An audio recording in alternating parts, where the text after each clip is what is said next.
डनकाशी news channel, सच है तो बोलेगा। पहलगाम आतंकी हमले के बाद भारतीय सेना द्वारा पाकिस्तान में आतंकी ठिकानों पर की गई सैन्य कार्रवाई के बीच बलिया में सपा सांसद सनातन पांडे ने बड़ा ऐलान किया है। उन्होंने कहा कि समाजवादी पार्टी के सभी सांसद देश और सेना के सम्मान को बचाने के लिए अपनी पूरी सांसद निधि सेना को समर्पित करेंगे।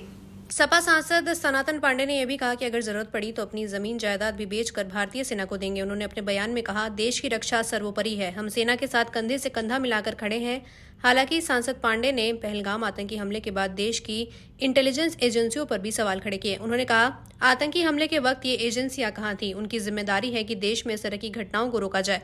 सरकार को इन एजेंसियों पर भी सख्त कार्रवाई करनी चाहिए। सपा सांसद ने भारतीय सेना द्वारा पाकिस्तान में किए गए ऑपरेशन सिंदूर की सराहना करते हुए कहा कि सेना का ये साहसिक कदम आतंकवाद के खिलाफ भारत की मजबूत नीति को दर्शाता है। उन्होंने सेना की वीरता और प्रधानमंत्री नरेंद्र मोदी के इस कड़े फैसले का समर्थन करते हुए कहा कि आतंकवाद के खिलाफ लड़ाई में देश को एकजुट होकर खड़ा होना चाहिए। सांसद पांडे ने यह भी स्पष्ट किया कि समाजवादी पार्टी देश की सुरक्षा के मुद्दे पर हमेशा साथ है और हर संभव सहायता प्रदान करने के लिए तैयार है। उन्होंने जनता से भी अपील की कि देश की एकता और अखंडता के लिए सभी राजनीतिक दलों को मतभेद भुलाकर सेना का समर्थन करना चाहिए।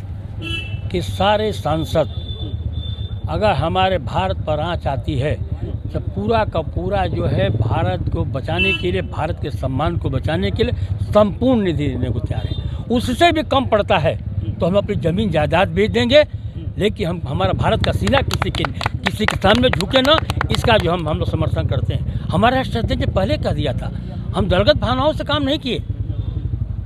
जब ये घटना हुई तो हमारा राष्ट्रपति ने बयान दिया कि हम सरकार के साथ हैं, इस पर कड़ी से कार्रवाई करनी चाहिए।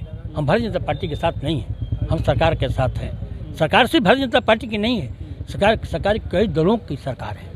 अब मैं भारत के सरकार का मैं समर्थन करता हूँ कि उन्होंने जो कदम उठाया है उचित कदम है, लेकिन भारत के प्रधानमंत्री की मैं निंदा करता हूँ कि इतनी अच्छी बात करने वाले, देश में एकता की बात करने वाले, देश की अखंडता की बात करने वाले इतने देर बाद निर्णय आया है, इसलिए मैं उनका विरोध करता हूँ। इस वक्त क्या आपको लगता है कि देश के पूर्वांचल की खबरों से जुड़े रहने के लिए आज ही सब्सक्राइब करें हमारा YouTube चैनल डनकाशी, और हाँ, लेटेस्ट अपडेट्स के लिए बेल आइकन को प्रेस करना ना भूलें। और आपके पास है कोई जानकारी या है कोई सूचना तो हमारे दिए गए नंबर पर आप हमसे संपर्क कर सकते हैं।